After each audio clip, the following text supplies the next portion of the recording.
Dear student, आज हम पढ़ रहे हैं कक्षा 10वीं का गणित और इसमें आज हम चैप्टर 5 पढ़ेंगे। चैप्टर 5 है हमारा अर्थमेटिक प्रोग्रेशन यानी कि समांतर श्रेणी।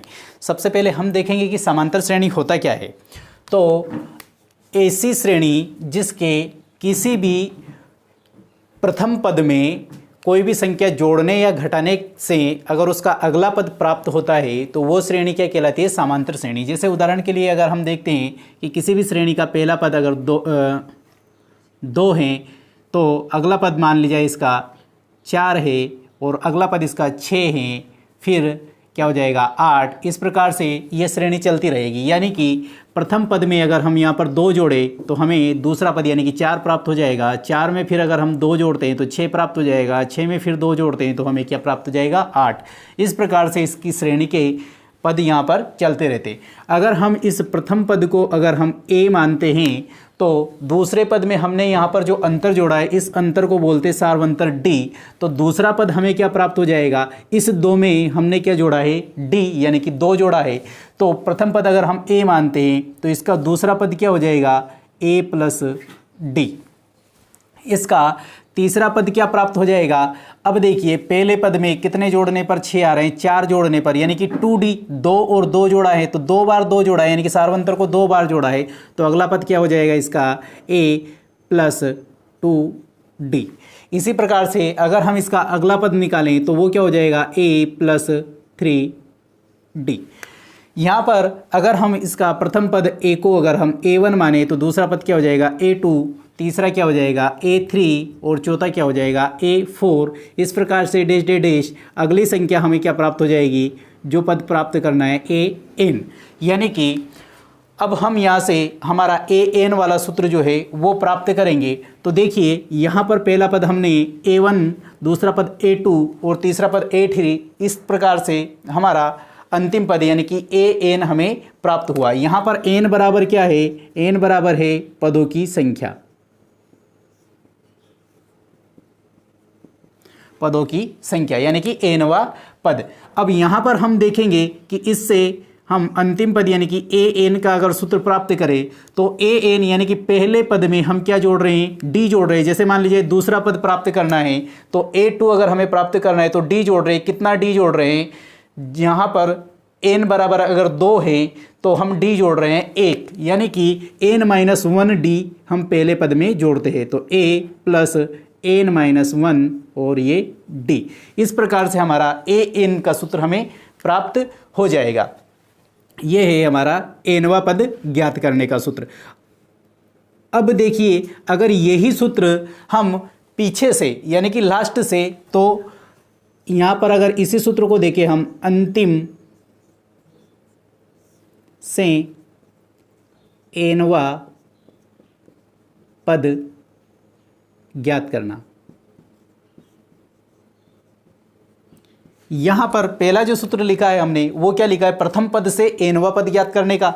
अब अगर हम लास्ट से nवा पद ज्ञात करते हैं तो अंतिम पद से अगर हम nवा पद ज्ञात करते हैं तो यहाँ पर क्या कर रहे हैं? हम पहले पद में n-1d का जोड़ रहे हैं। अब अगर हमारा आखिरी पद यानी कि nवा पद, जैसे मान लीजिए यहाँ पर nवा पद हमारा क्या है? a4। तो a4 से हमें अगर पहले a3 अगर ज्ञात करना पड़ेगा तो d घटाना पड़ेगा। तो क्या घटाना पड़ेगा? n-1d, उसमें से माइनस करना पड़ेगा। तो अंतिम पद से nवा पद ज्ञात करने के लिए an बराबर सूत्र क्या हो जाएगा? a minus n-1 into d। ये अंतिम से nवा पद ज्ञात करने के लिए हमें सूत्र जो है ये उपयोग में लेना पड़ेगा। इसके बाद में इसमें एक सूत्र और होता है पदों की संख्या, पदों का योगफल, n पदों का योग। n पदों का योग, n पदों का योग के लिए एक सूत्र हमारे पास है। वो सूत्र है कि Sn यानी कि बराबर n/2 into 2a plus n-1 into d। इसी में यहाँ पर हम इसी सूत्र को एक रूप में और लिख सकते हैं, यानी कि अगर हमें यहाँ पर अंतिम पद अगर दिया हुआ हो तो देखिए इस सूत्र को अगर हम लिखें तो इस सूत्र को आगे अगर हम हल करते हैं इस सूत्र को हम इस प्रकार से भी लिख सकते हैं कि एस एन बराबर एन बटे 2।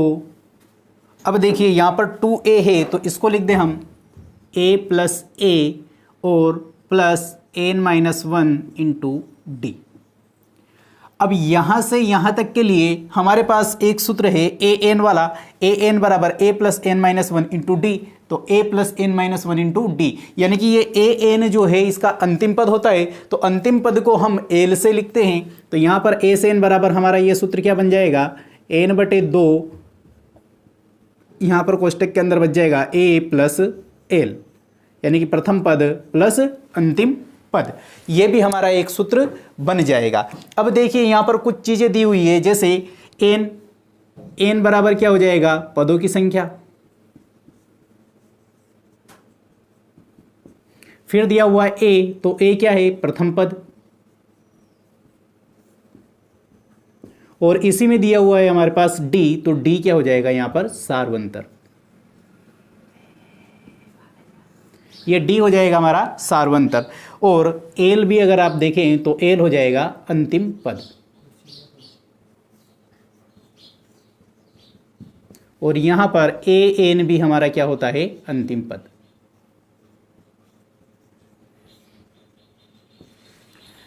ये इस पार्ट की कुछ बेसिक इन्फॉर्मेशन थी, जो कि हम जो अर्थमेटिक प्रोग्रेशन जो पढ़ेंगे उसके लिए कुछ सूत्र जो उपयोग में लेंगे वो यहाँ पर हमने पढ़े हैं। इसके अलावा हम इसकी एक्सरसाइज के कुछ क्वेश्चन करेंगे, तब तक आप इसका स्क्रीनशॉट लें। पहला प्रश्न है इसमें 8.1 का क्वेश्चन नंबर 1 है कि निम्नलिखित स्थितियों में से किन स्थितियों में संबंध संख्याओं की सूची समांतर श्रेणी में है और क्यों। पहला प्रश्न है इसमें, प्रत्येक किलोमीटर के बाद का टैक्सी का किराया जबकि प्रथम किलोमीटर के लिए किराया 15 रुपये और प्रत्येक अतिरिक्त किलोमीटर के लिए किराया 8 रुपये है। अब देखिए इसमें पहला जो प्रश्न दिया हुआ है, इसमें पहले किलोमीटर के लिए 15 रुपये है और पर किलोमीटर में 8 रुपये बढ़ता जाता है। इसका मतलब क्या है कि इसमें जो सार्वंतर जो है d वो हमेशा 8 यानी कि बराबर रहेगा। इसका मतलब ये है कि हमारी ये जो स्थिति दी गई है ये एक समांतर श्रेणी में है।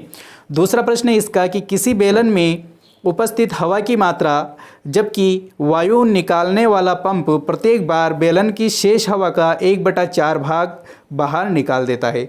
इसमें देखिए कि बेलन में सिलेंडर में कुछ हवा है, तो उसमें से पंप के द्वारा जो हवा निकाली जा रही है वो प्रत्येक बार शेष जो हवा बचती है उसकी 1/4 भाग बाहर निकालते हैं। तो हर बार सिलेंडर के अंदर हवा कम होती जाएगी और उसकी 1/4 भाग हर बार कम होता जाएगा, यानी कि इसमें सार्वंतर d जो है वो हमेशा बराबर नहीं आएगा। इसका मतलब क्या है कि ये जो कंडीशन दी हुई है हमें, ये समांतर श्रेणी के अंतर्गत नहीं आती है। क्वेश्चन नंबर 3 है कि प्रत्येक मीटर की खुदाई के बाद एक कुआं खोदने में आई लागत जबकि प्रथम मीटर खुदाई की लागत 150 रुपये है और बाद के प्रत्येक मीटर खुदाई की लागत 50 रुपये बढ़ती जाती हैं। इसमें क्या है कि पहला 1 मीटर कुआं को खोदने में 150 रुपये लगता है और उसके बाद में प्रत्येक 1 मीटर के बाद में 50 रुपये इसकी लागत बढ़ती जाती है, यानी कि हर बार 50 रुपये का इसमें अंतर आता जाता है। तो इसका प्रत्येक पद में 50 जोड़ने पर अगला पद प्राप्त होगा। इसका अर्थ यह है कि ये कंडीशन भी हमें किस रूप में दी हुई है, समांतर श्रेणी के रूप में दी गई है। इसकी चौथा जो सवाल है, चौथी कंडीशन है कि खाते में प्रत्येक वर्ष का मिश्र धन जबकि 10,000 की राशि पर 8% वार्षिक दर से चक्रवर्ती ब्याज पर जमा की जाती है। अब देखिए यहाँ पर चक्रवर्ती ब्याज है, तो चक्रवर्ती ब्याज के लिए प्रत्येक नए साल में इसका मिश्रधन जो होगा वो इसका मूलधन बन जाएगा। तो हर साल का मूलधन एक नया होगा और उस पर प्राप्त होने वाला ब्याज भी कुछ अंतर उसमें होगा, यानी कि कुछ अधिक प्राप्त होगा। इसलिए इसमें सार्वंतर जो है वो बराबर नहीं आएगा, अर्थात ये जो कंडीशन है ये भी हमारी समांतर श्रेणी में नहीं होगी। प्रश्न नंबर 2 है इसका, दी हुई समांतर श्रेणी के प्रथम 4 पद लिखिए जबकि प्रथम पद a और सार्वंतर d है। यहाँ पर पहला पद a और सार्वंतर d दिया हुआ है, तो इसके हमें 4 पद लिखने हैं। तो हमारा समांतर श्रेणी का मानक रूप क्या होता है, समांतर श्रेणी के मानक रूप में इसके पद जो माने जाते हैं, पहला पद a, तो दूसरा पद क्या हो जाएगा a प्लस d, तीसरा पद हो जाएगा a प्लस 2d और चौथा पद हो जाएगा a प्लस 3d। तो इसी रूप में हम इसके पद निकालेंगे। तो प्रथम पद a, तो a बराबर क्या हो जाएगा हमारे पास यहाँ पर 10। इसका दूसरा पद निकालेंगे तो दूसरा पद क्या हो जाएगा a प्लस d, यानी कि 10 प्लस d क्या है 10 बराबर हो जाएगा 20। फिर हम इसका तीसरा पद निकालेंगे यानी कि a प्लस 2d, तो a क्या है हमारा 10 प्लस 2 गुणा 10, तो 10 दूने 20 और 10 कितने हो जाएंगे ये 30। फिर अगला पद निकालेंगे a प्लस 3d, तो यहाँ पर क्या हो जाएगा a क्या है 10 प्लस, अब यहाँ पर क्या हो जाएगा 3 इंटू d, तो 3 गुणा 10, तो 10 या 30 और 10 40, यानी कि इसके पद हो गए। प्रथम 4 पद क्या हो जाएंगे, प्रथम 4 पद हो जाएंगे 10, दूसरा आया 20, तीसरा 30 और चौथा 40। इस प्रकार से इसके हमने चारों पद प्राप्त किए हैं। इसके बाद में इसका दूसरा सवाल है a बराबर -2 दिया हुआ और d बराबर 0 दिया हुआ है। इसमें भी हम वही करते हैं कि पहला पद मान लेते हैं a है, तो दूसरा पद a प्लस d हो जाएगा, तीसरा पद a प्लस 2d हो जाएगा और चौथा पद हो जाएगा a प्लस 3d हो जाएगा। अब देखिए यहाँ पर निकालेंगे a बराबर क्या है -2, तो a बराबर आ जाएगा हमारे पास -2। फिर निकालेंगे a प्लस d, तो a प्लस d बराबर क्या हो जाएगा, a आ जाएगा -2 प्लस d यानी कि 0, तो ये भी आ जाएगा -2। फिर आ जाएगा a प्लस 2d बराबर -2 प्लस 2 गुणा 0, 2 का 0 से गुणा करेंगे तो 0 आएगा, तो यहाँ पर भी आ जाएगा -2। फिर निकालेंगे हम चौथा पद a प्लस 3d बराबर हो जाएगा -2 प्लस 2 गुणा 3 गुणा 3d है, तो 3 गुणा 0, तो 3 का 0 से गुणा करेंगे तो 0, 0 में माइनस के 2 जोड़ेंगे तो -2। इस प्रकार से हमने यहाँ पर इसके चारों पद प्राप्त किए हैं। तो प्रथम 4 पद क्या हो जाएगा, प्रथम 4 पद, इसके प्रथम 4 पद प्राप्त हो जाएंगे हमें -2 -2 -2, तो -2 -2 और -2। इस प्रकार से हमने इसके चारों पद प्राप्त किए हैं। इसके बाद में अगला इसका तीसरा सवाल है हमारे पास। तीसरे सवाल में भी a बराबर दिया हुआ है 4 और d बराबर दिया हुआ है -3। यहाँ पर भी हम इसमें मान लेते हैं कि इसका प्रथम पद हो गया a, दूसरा पद हो जाएगा a प्लस d, तीसरा पद हो जाएगा a प्लस 2d और चौथा पद हो जाएगा a प्लस 3d। अब यहाँ पर हम देखते हैं कि इसका पहला पद यानी कि a बराबर हमें क्या मिल जाएगा 4, दूसरा पद क्या निकालेंगे a प्लस d, तो ये a प्लस d बराबर a कितना है 4 प्लस -3, तो ये हो जाएगा 4 -3, तो बराबर आ जाएगा 1। फिर निकालेंगे a प्लस 2d, तो बराबर हो जाएगा 4 प्लस 2 गुणा -3, तो 3 दूने -6 आ जाएगा, तो यह आ जाएगा 4 -6 बराबर -2।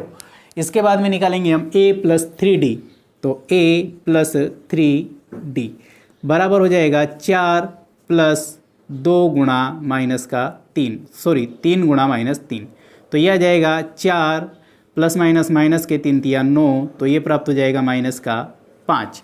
यानी कि इसके प्रथम 4 पद क्या हो जाएंगे,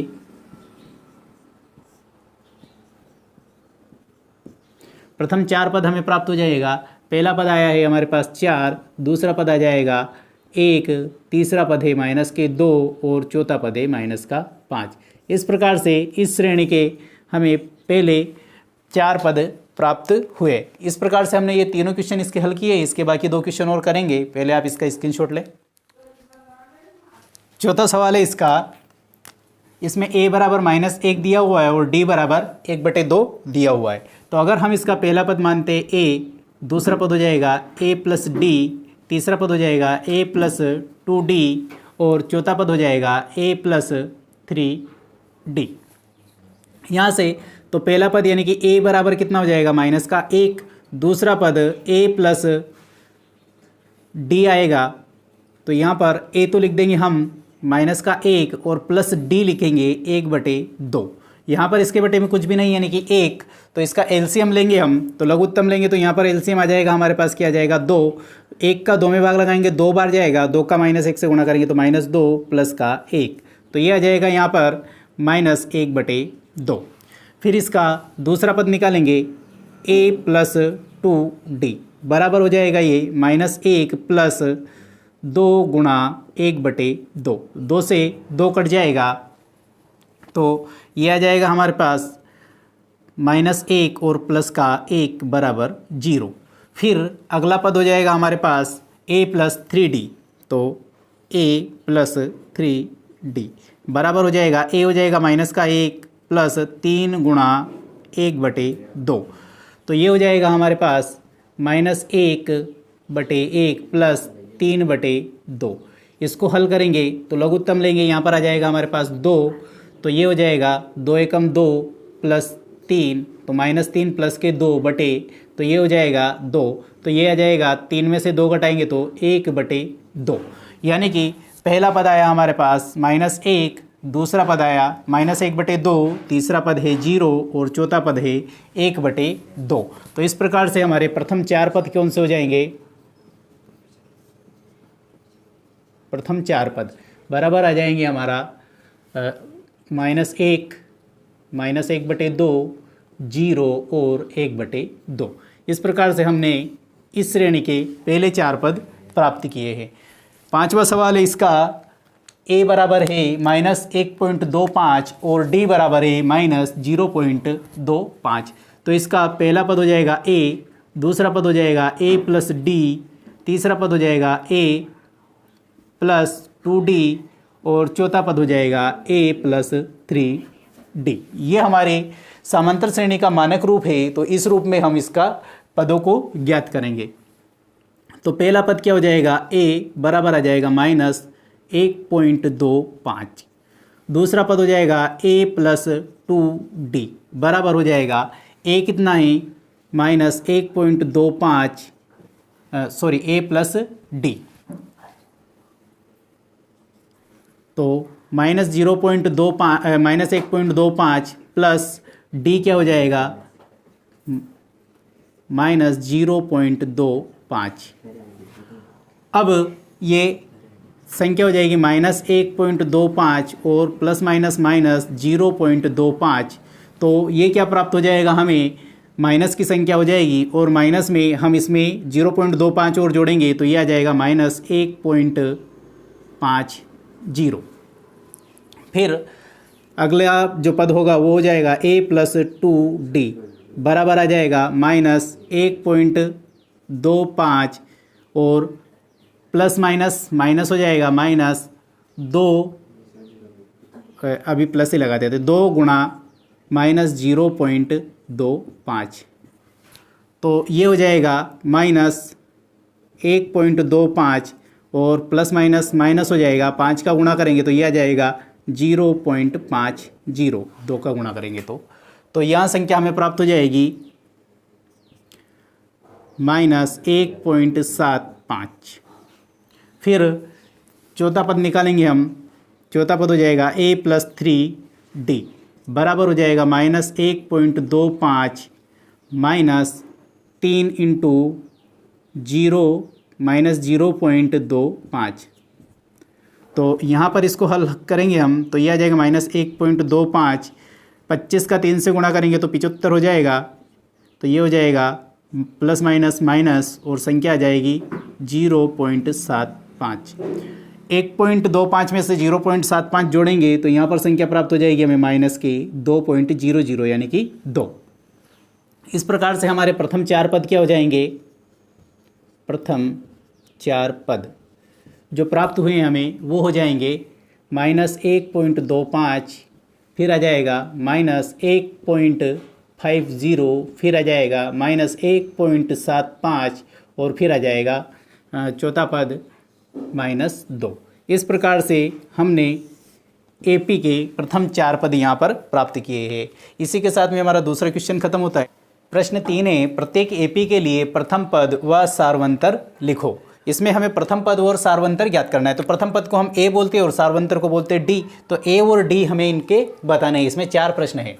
तो हम प्रथम पद अगर हम इसको A1 माने ये हो जाएगा A2, ये हो जाएगा A3 और ये हो जाएगा A4। इस प्रकार से इसके पद हैं। तो प्रथम पद यानी कि A बराबर क्या हो जाएगा, बराबर हो जाएगा इसमें 3। और सार्वंतर क्या होता है, सार्वंतर क्या होता है A2 माइनस A1, तो ये हो जाएगा A2 माइनस A1। A2 है कितना 1 माइनस A1 है 3, तो 1 में से 3 घटाएंगे तो यहाँ पर आ जाएगा हमारे पास माइनस के 2। इस प्रकार से ये हमारा A बराबर क्या प्राप्त हो गया 3 और D बराबर हो गया माइनस के 2, जो कि हमारा इसका पहले वाले सवाल का आंसर है। दूसरा सवाल है -5 -1 3 7। तो इसमें भी वही ये A1 A2 A3 A4 इस प्रकार से हैं। तो A1 A2 A3 और A4 इस प्रकार से। तो हमारा प्रथम पद यानी कि A क्या है, प्रथम पद A बराबर हमें प्राप्त हो जाएगा -5 और सार्वंतर, सार्वंतर को बोलते हैं D, तो D बराबर क्या हो जाएगा A2 माइनस A1। A2 कितना है -1 और इसमें से घटाएंगे हम -5, तो ये आ जाएगा -1 प्लस 5, तो यहाँ पर प्राप्त हो जाएगा हमको 4। तो A बराबर क्या आ गया हमारे पास यहाँ पर -5 और D बराबर क्या आ जाएगा 4। ये हमारा दूसरे सवाल का आंसर। इसी प्रकार से हमें इसका तीसरा सवाल दिया हुआ है, तीसरा क्वेश्चन है इसका। इसमें ये A1 A2 A3 A4 इस प्रकार से श्रेणी है। तो यहाँ पर इसका प्रथम पद यानी कि A बराबर क्या हो जाएगा 1/3 और सार्वंतर D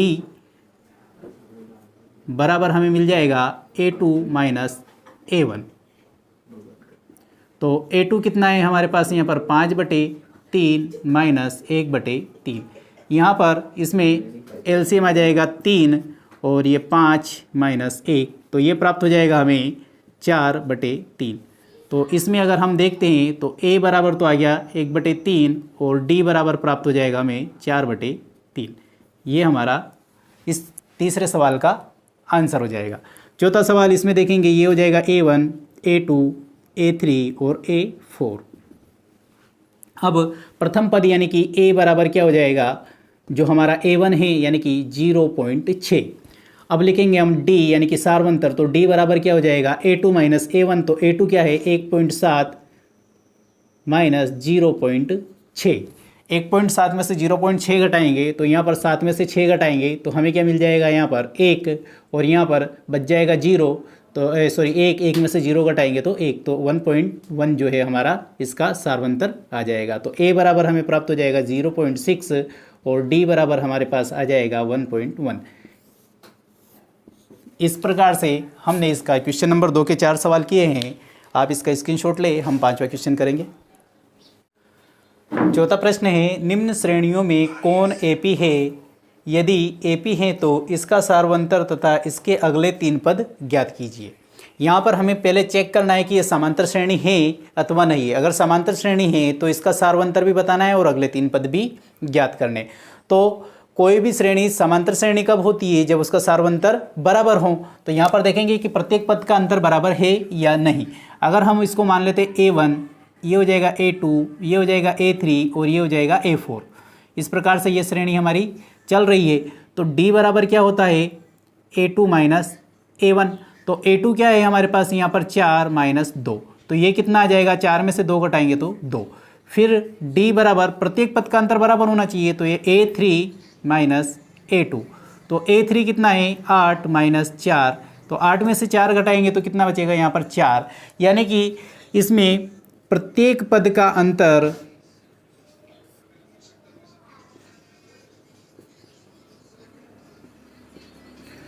बराबर नहीं है,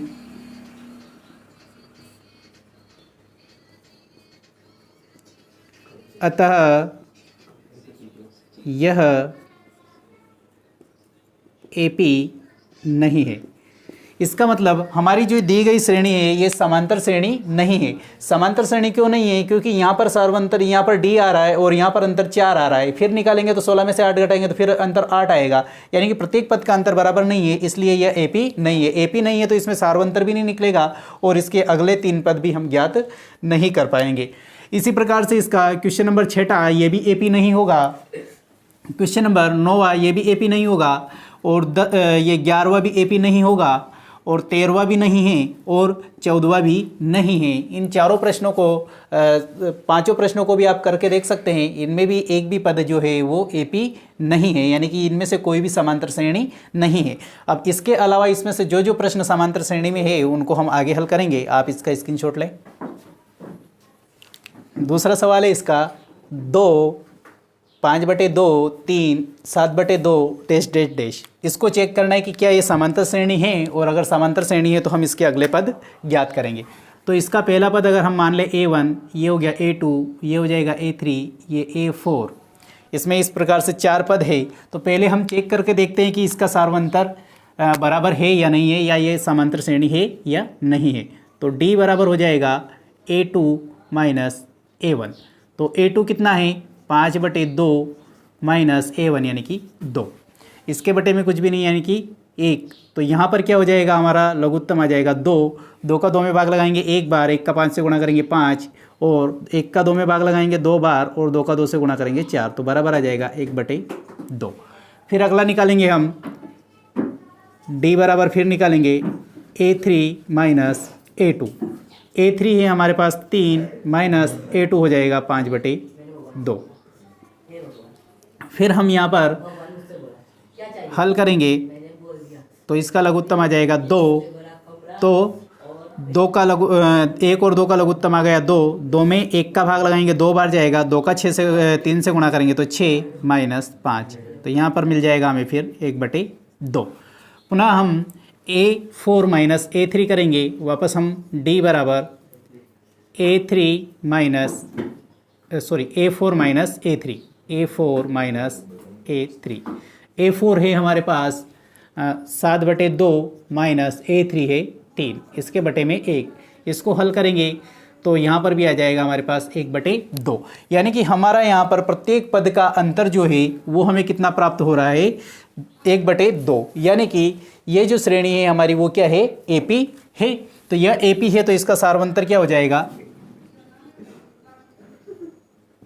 प्रत्येक पद का अंतर बराबर है। तो यहाँ पर D बराबर कितना हो जाएगा हमारा?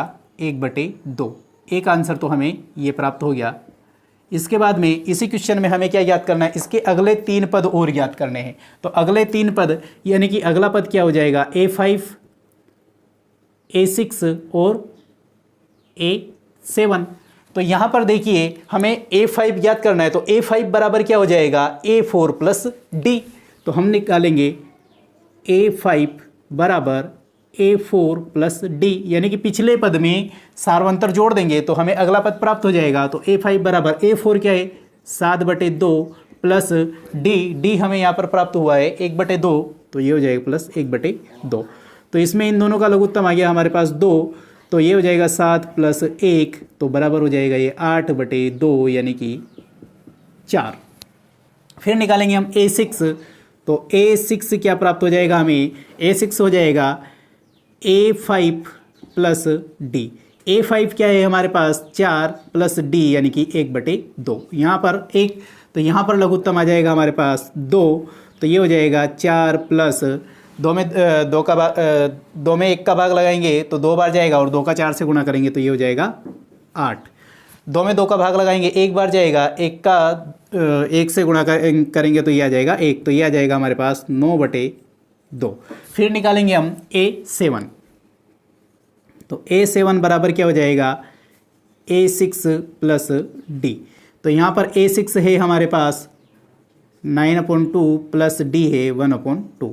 तो ये आ जाएगा 10/2 बराबर 5। ये आ गया हमारे पास। अगले 3 पद क्या प्राप्त हुए हैं?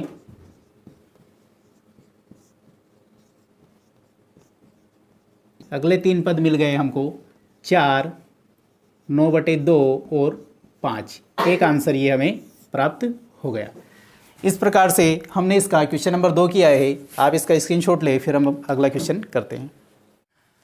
तीसरा सवाल है इसका -1.2, -3.2, -5.2 और -7.2। पहले हम इसमें चेक करेंगे कि ये एपी है या नहीं। तो पहले हम लिखेंगे, मान लें कि ये वाला पद A1 है, ये A2, ये A3 और ये है A4। इस प्रकार से हमारी ये श्रेणी है। तो हम पहले चेक करते तो D बराबर क्या हो जाएगा, A2 माइनस A1। तो A2 है हमारे पास -3.2 -1.2। यहाँ पर हो जाएगा -3.2 माइनस प्लस आ जाएगा और ये आ जाएगा 1.2। अब 3.2 में से 1.2 अगर हम घटाएंगे तो हमें यहाँ पर मिल जाएगा ये 0 और 2 में से 1 घटाएंगे, 3 में से 1 घटाएंगे तो 2, तो 2.0 यानी कि 2। और संख्या जो है हमारे पास माइनस की है, तो यहाँ पर हमें प्राप्त हो जाएगा -2।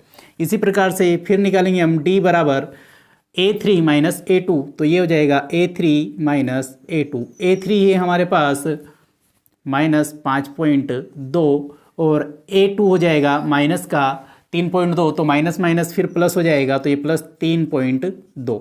यहाँ पर भी बराबर हमारे पास बच जाएगा माइनस का 2। फिर D बराबर वापस फिर आ जाएगा हमारे पास A4 minus A3, A4 minus A3। तो A4 क्या है हमारे पास, A4 है -7.2 और माइनस हो जाएगा प्लस, और ये हो जाएगा 5.2। 7.2 में से 5.2 घटाएंगे तो वापस फिर आ जाएगा माइनस का 2। यानी कि यहाँ पर प्रत्येक पद का अंतर जो है वो बराबर हैं।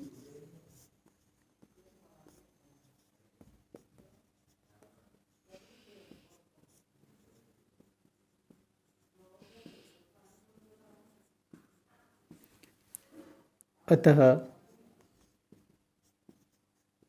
यह एक एपी है। एपी मतलब अर्थमेटिक प्रोग्रेशन यानी कि समांतर श्रेणी है, और समांतर श्रेणी है तो इसका D बराबर क्या हो जाएगा, -2। एक आंसर तो हमें यही प्राप्त हो गया है। इसके बाद में हम इसको आगे हल करते हैं। तो अब हमें मान लेते हैं कि इसके अगले 3 पद याद करने। तो अगले 3 पद याद करने, तो पहला पद जो हमें यहाँ पर एक तो ज्ञात करना है A5, फिर एक ज्ञात करना है A6 और एक ज्ञात करना है A7। तो A5 बराबर क्या हो जाएगा, A4 प्लस D। अब A4 क्या है हमारे पास, A4 है 7.2, तो ये है 7.2 प्लस ये माइनस के है और प्लस इसमें D, तो D कितना है हमारे पास -2, तो ये आ जाएगा -2। यहाँ पर संख्या बन जाएगी -7.2 प्लस -2, तो ये हो जाएगा। अब 7.2 में 2 जोड़ेंगे तो 7 और 2 हो जाएंगे 9, तो ये हो जाएगा -9.2। एक संख्या ये प्राप्त होगी। फिर निकालेंगे हम A6, तो A6 क्या हो जाएगा, A5 प्लस D। A5 है हमारे पास -9.2 और फिर प्लस माइनस आ जाएगा 2, तो ये आ जाएगा 11.2, ये भी माइनस का। फिर आ जाएगा A7, तो A7 हो जाएगा A6 प्लस D। तो A6 क्या है हमारे पास, A6 प्लस D। A6 हमें प्राप्त हुआ है -11.2 और प्लस D, यानी कि प्लस माइनस हो जाएगा और ये 2 बराबर 11 और 2 हो जाएगा हमारे पास -13.2। इस प्रकार से इसके अगले 3 पद क्या प्राप्त हो गए। अगले 3 पद हमें मिले हैं -9.2, -11.2 और -13.2। ये तीनों पद आ जाएंगे, -9.2, -11.2 और -13.2। ये हमारा क्वेश्चन नंबर 3 का आंसर है। इसका आप स्क्रीनशॉट ले, फिर हम अगला सवाल करते हैं। चौथा सवाल है -10, -6, -2, 2 और डैश डैश डैश। इसमें इसको मान लेते हैं हम A1, A2, A3, A4। इस प्रकार से हमारी ये AP है। इसमें हम पहले चेक करेंगे कि ये ए पी है या नहीं। तो डी बराबर हो जाएगा A2 माइनस A1। तो A2 है हमारे पास -6 माइनस 10। यहाँ पर प्राप्त हो जाएगा -6, माइनस और माइनस आ जाएगा प्लस के 10। तो 10 में से 6 घटाएंगे तो यहाँ पर मिल जाएगा हमें 4। दूसरा निकालेंगे फिर हम इसमें चेक करेंगे। तो डी बराबर हो जाएगा यहाँ पर A3 माइनस A2। तो यहाँ जाएगा A3 माइनस A2। A3 है हमारे पास माइनस के 2 और माइनस के 6 तो प्लस के 6। तो यहाँ पर प्राप्त हो जाएगा हमें फिर प्लस के 4। फिर निकालेंगे हम D बराबर यहाँ पर A4 माइनस A3। तो A4 माइनस A3, A4 है हमारे पास 2 माइनस और माइनस प्लस के 2 तो ये हो जाएगा 4। तो यहाँ पर प्रत्येक पद का अंतर जो है वो बराबर है।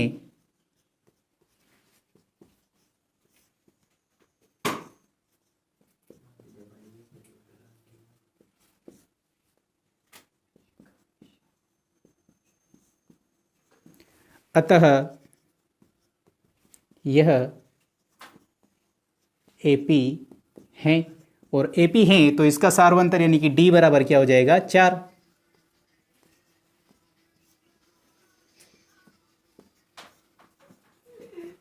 सार्वंतर D बराबर हमें 4 मिलेगा। अब हम इसके अगले 3 पद ज्ञात करेंगे। तो अगले 3 पद इसमें एक हो जाएगा A5, A6 और A7। सबसे पहले हम A5 निकालेंगे। तो A5 बराबर आ जाएगा A4 प्लस D। A4 है हमारे पास 2 और D है 4। 2 प्लस 4 बराबर हो जाएगा 6। फिर निकालेंगे हम A6। तो A6 हो जाएगा A5 प्लस D। A5 है हमारे पास यहाँ पर 6 और प्लस D यानी कि 4। तो 6 और 4 ये हो जाएगा 10। फिर निकालेंगे हम A7। तो A7 आ जाएगा हमारे पास A6 प्लस D।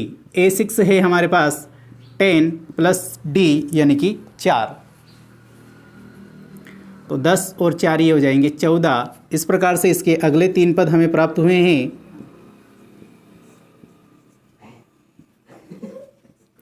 अगले 3 पद हो जाएंगे 6, 10 और 14। ये हमारे आंसर हो जाएंगे। इसके बाद में हम इसका अगला प्रश्न करते हैं। आप इसका स्क्रीनशॉट ले लें। 5वां सवाल है 3, 3 प्लस करनी 2, 3 प्लस 2 करनी 2, 3 प्लस 3 करनी 2। ये हमारा सवाल है। इसमें अगर हम इसको A1 मानते हैं तो ये हो जाएगा A2, ये हो जाएगा A3 और ये हो जाएगा A4। इस प्रकार से इसके हमें यहाँ पर 4 पद दिए हुए हैं। तो हम पहले ये ट्राई करते हैं कि क्या यह AP है। तो इसके लिए हम इसका D निकालेंगे। तो D बराबर क्या हो जाएगा A2 माइनस A1। तो A2 क्या है 3 प्लस करनी 2 माइनस A1 यानी कि 3। तो 3 से 3 कट गए, यहाँ बचेगा हमारे पास √2। फिर आ जाएगा D बराबर A3 माइनस A2। तो A3 क्या है हमारे पास 3 प्लस 2 करनी 2 माइनस A2। तो A2 क्या प्राप्त हो जाएगा 3 माइनस करनी 2। तो ये 3 से 3 कट गया, 2 करनी 2 में से करनी 2 घटाएंगे तो ये फिर बच जाएगा करनी 2। इसी प्रकार से A4 में से A3 घटाएंगे तब भी हमारा करनी 2 प्राप्त होगा। तो हम यहाँ पर लिख देंगे प्रत्येक पद का अंतर समान है। जब इसके प्रत्येक पद का अंतर बराबर है तो ये क्या है, यह AP है। और अगर यह AP है तो इसका D यानी कि सार्वंतर क्या हो जाएगा करनी 2। इसका सार्वंतर हमें क्या प्राप्त हो जाएगा करनी 2। अब हमें क्या इसके अगले 3 पद याद करने हैं। तो 3 पद क्या हो जाएंगे, एक तो हो जाएगा A5, एक हो जाएगा A6 और एक हो जाएगा A7। तो हम पहले इसका A5 ज्ञात करते हैं, फिर A6 ज्ञात करते हैं और फिर A7 ज्ञात करते हैं। तो A5 बराबर क्या हो जाएगा A4 प्लस डी। A4 क्या है हमारे पास, यहाँ पर है A4 3 प्लस 3 करनी 2 प्लस डी क्या हो जाएगा करनी 2, तो ये हो जाएगा 3 प्लस 4 करनी 2। फिर हम निकालेंगे A6, तो A6 क्या हो जाएगा A4 प्लस डी। तो A4 क्या है हमारे पास 3 A5 तो A5 हो जाएगा 3 प्लस 4 करनी 2 और प्लस डी यानी कि करनी 2, तो ये हो जाएगा हमारे पास 3 प्लस 5 करनी 2। इसके बाद में हम निकालेंगे A7, तो A7 हो जाएगा A6 प्लस डी। A6 हो जाएगा 3 प्लस 5 करनी 2 प्लस डी यानी कि करनी 2, तो ये हो जाएगा 3 प्लस 6 करनी 2। ये हो जाएगा इसका पांचवा पद। इस प्रकार से हमारा पांचवा पद, छठा पद और सातवां पद यानी कि इसके अगले 3 पद हमें प्राप्त हो जाएंगे। आप इसका स्क्रीनशॉट लें, फिर हम इसका अगला सवाल करेंगे। सातवां सवाल है 0, -4, -8, -12। इसके हम पदों को ये A1, A2, A3 और A4 इस प्रकार से इसके पद हैं। तो हम पहले D निकालेंगे, तो D बराबर क्या हो जाएगा A2 माइनस A1, तो A2 है -4 -0, तो ये क्या आ जाएगा -4। फिर D बराबर हो जाएगा A3 माइनस A2, तो A3 है हमारे पास -8 माइनस और -4 तो प्लस के 4, तो बराबर ये आ जाएगा -4। इसी प्रकार से A4 माइनस A3 करेंगे, तो D बराबर हो जाएगा A4 माइनस A3, तो बराबर A4 क्या है -12 प्लस 8 बराबर -4, माइनस माइनस प्लस हो जाएगा। तो यहाँ पर इसका प्रत्येक पद का अंतर बराबर है, तो ये क्या है, यह AP है। जब यह AP है तो इसका D बराबर क्या हो जाएगा -4, यानी कि इसका सार्वंतर कितना प्राप्त हुआ हमें -4। एक आंसर तो ये हो गया। फिर इसमें क्या करना है हमें कि एक तो ज्ञात करना है A5, एक ज्ञात करना है A6 और एक ज्ञात करना है A7, यानी कि इसके अगले 3 पद और हमें ज्ञात करने हैं। तो A5 बराबर क्या हो जाएगा, A5 बराबर आ जाएगा A4 प्लस डी।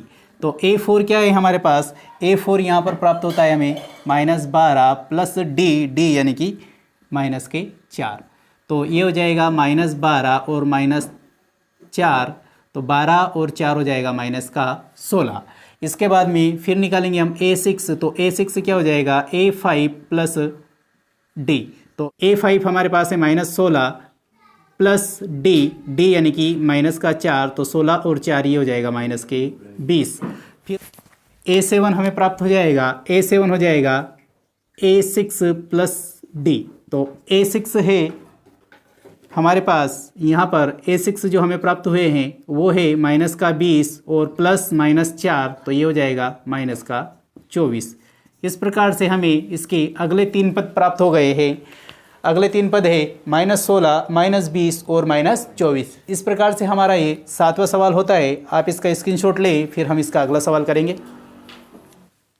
8वां सवाल है 1/2 -1/2 -1/2, ये हमारी AP है। तो इसका पहला पद A1, ये A2, A3 और A4 इसको हम मान लेते हैं। तो D बराबर क्या हो जाएगा A2 माइनस A1, यानी कि A2 माइनस A1। तो A2 क्या है -1/2 और -1/2, तो ये हो जाएगा -1/2, माइनस और माइनस प्लस 1/2, तो माइनस प्लस माइनस 0 हो जाएगा। फिर दूसरा D निकालेंगे हम, तो ये क्या हो जाएगा A3 माइनस A2, तो ये हो जाएगा A3 माइनस A2।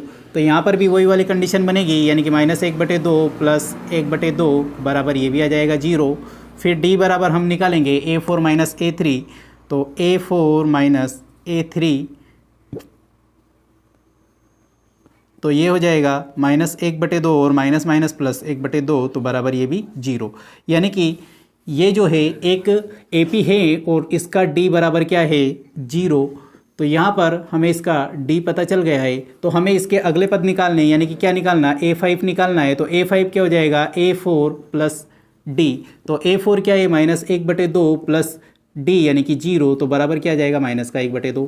फिर है A6, तो A6 क्या हो जाएगा A5 प्लस डी, तो A5 क्या है -1/2 और प्लस का डी यानी कि 0, तो ये भी क्या हो जाएगा -1/2। इसी प्रकार से हम A7 निकालेंगे, तो A7 क्या हो जाएगा A6 प्लस डी, तो A6 क्या है हमारे पास -1/2 और प्लस डी यानी कि 0, तो बराबर ये भी हो जाएगा -1/2। इस प्रकार से हमने इसके अगले 3 पद भी निकाल लिए और इसका डी भी निकाल लिया। हम इसका अगला सवाल करते हैं। 10वां सवाल है A, 2A, 3A, 4A। इस प्रकार से हमें एक AP दी हुई है। पहले हम इसको चेक करते हैं कि ये समांतर श्रेणी है या नहीं है। तो ये हो जाएगा A1, A2, A3, A4। तो D बराबर क्या हो जाएगा A2 माइनस A1, तो A2 है 2A माइनस A1A। 2A में से A घटाएंगे तो बच जाएगा A। फिर D बराबर हो जाएगा A3 माइनस A2, तो A3 है हमारे पास 3A माइनस 2A, तो बराबर ये भी आ जाएगा A। फिर D बराबर लिख देंगे हम A4 माइनस A3, तो ये A4 कितना है यहाँ पर 4A माइनस 3A बराबर A। तो यहाँ पर हमारा D बराबर जो है वो क्या प्राप्त हो रहा है A, यानी कि इसका सार्वंतर हमें A मिलता है। यह एक AP है, तो इसके हमें अगले 3 पद ज्ञात करना है, यानी कि एक तो ज्ञात करना है A5, एक ज्ञात करना है A6 और एक ज्ञात करना है A7। इसके अगले 3 पद हम ज्ञात करते हैं, तो सबसे पहले हम A5 ज्ञात करेंगे। तो A5 बराबर क्या हो जाएगा A4 प्लस D, तो A4 है हमारे पास 4A प्लस D है A, तो 4A और A हो जाएगा 5A। फिर अगला पद ज्ञात करेंगे तो A6, तो A6 हो जाएगा A5 प्लस D, तो A5 क्या है हमारे पास A5 प्राप्त हुआ है हमें 5A प्लस D यानी कि A, तो ये हो जाएगा 6A। फिर निकालेंगे हम A7, तो A7 क्या हो जाएगा A7 हो जाएगा A6 प्लस D, तो A6 है हमारे पास 6A, तो ये हो जाएगा 6A प्लस D यानी कि A, तो 6A और A हो जाएगा 7A। इस प्रकार से हमने इसका अगले 3 पद भी ज्ञात किए हैं। आप इसका स्क्रीनशॉट लीजिए, फिर हम इसका अगला सवाल करेंगे। 12वां प्रश्न है करनी 2, करनी 8, करनी 18, करनी 32। इस प्रकार से ये AP है। तो थोड़ा सा इसको हम अगर सिंपल करते हैं तो ये तो हमारा करनी 2 ही रहेगा, लेकिन ये हो जाएगा 4 करनी 2, 4 गुणा 2 इसको अंदर लिख सकते हैं, तो 4 में से 2 बाहर निकल जाएगा, तो ये हो जाएगा 2 करनी 2। फिर 18, तो 9 गुणा 2, तो करनी के अंदर तो 2 बच जाएगा और 9 का बाहर निकलेगा तो यहाँ पर 3 आ जाएगा। फिर ये हो जाएगा 32, तो 32 में क्या करेंगे अपन कि यहाँ पर करनी 2 अंदर रह जाएगा, तो 16 का बाहर निकलेगा तो क्या निकल जाएगा 4, तो ये बच जाएगा 4 करनी 2। अब अगर हम इसको ये मान लेते हैं हम A1, A2, A3 और A4, इसको अगर हम हल करते हैं तो यहाँ पर हम देखेंगे कि पहले हम D ज्ञात करेंगे, तो D में आएगा A2 माइनस A1। A2 क्या है हमारे पास A2 है 2 करनी 2 माइनस करनी 2, तो 2 करनी 2 में से करनी 2 घट जाएगा, तो यहाँ पर बच जाएगा हमारे पास करनी के 2। फिर D बराबर अगला सवाल देखेंगे हम, तो क्या हो जाएगा यहाँ पर A3 माइनस A2, तो A3 क्या है 3 करनी 2 माइनस 2 करनी 2 करनी 2, तो 3 करनी 2 में से 2 करनी 2 घटाएंगे तो क्या बच जाएगा करनी 2 बच जाएगा। फिर आ जाएगा D बराबर हमें प्राप्त हो जाएगा A4 माइनस A3, तो A4 क्या है 4 करनी 2 माइनस 3 करनी 2, 4 करनी 2 में से 3 करनी 2 घटाएंगे तो यहाँ पर फिर बच जाएगा हमारे पास 1 करनी 2 यानी कि करनी 2। अब सभी में जब इनका अंतर बराबर आ रहा है करनी 2, तो हमारे यहाँ पर D बराबर क्या प्राप्त हो जाएगा करनी 2, तो D बराबर हमें प्राप्त होता है करनी 2। ये D का मान जो करनी 2 हमें प्राप्त हुआ है, यानी कि ये जो हमें AP दी हुई है, ये AP क्या है, ये इसका प्रत्येक पद का अंतर जो है वो बराबर है। प्रत्येक पद का अंतर बराबर होने के कारण हमने यहाँ पर D बराबर करनी 2 प्राप्त किया है। अब क्या निकालेंगे हम, अब निकालेंगे हम A5, A6 और A7 हमको निकालना है। तो A5 बराबर क्या हो जाएगा A4 प्लस डी, तो A4 प्लस डी। अब A4 क्या है हमारे पास, 4 करनी 2, तो ये है हमारे पास 4 करनी 2 प्लस करनी 2 डी है। तो 4 करनी 2 और 1 करनी 2 तो क्या हो जाएगा, 5 करनी 2 हो जाएगा, 4 और 1 5। फिर निकालेंगे हम